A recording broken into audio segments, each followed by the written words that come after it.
Assalamu alaikum everyone. Trump is in Malaysia, but the American economy is in deep trouble. Just look at economic growth. It is clear that economic growth there does not trickle down. That is, GDP rises, yet inequality widens. The poor get poorer and the rich get richer. In the United States, the richest 10% of people own about 70% of the nation's wealth, while the top 1% alone control around one-third, leaving the bottom half of Americans with just 2%. Why?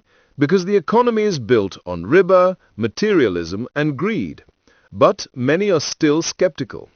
The U.S. government now has to pay out nearly $1 trillion yearly in interest on its $38 trillion debt. Further, riba rewards the rich who can borrow and invest, while the poor pay more and stay trapped in debt. Riba breeds wealth, not effort, not fairness. No pain, all gain. The U.S. government trying to fix this through efficiency, by cutting subsidies and now high tariffs, but taxation in a secular system is just a fiscal tool, not a moral act.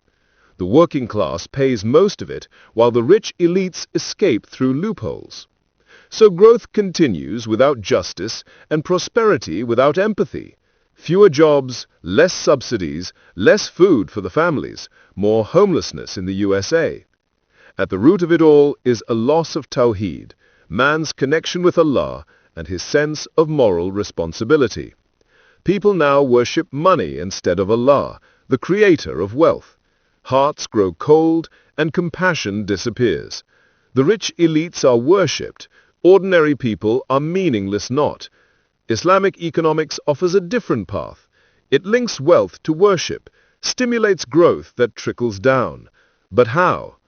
In the Islamic economy, riba is forbidden because it favors the rich, excluding the poor from finance. As opposed to riba, Allah has prescribed al-bay', that drives trade and commerce where profit is always accompanied by the possibility of loss. No pain, no gain. In Islam, contracts such as mudaraba and musharaka expose capital to risk, reflecting the real nature of enterprise. This is because wealth in Islam is not a trophy to be hoarded, but an amana, a trust from Allah.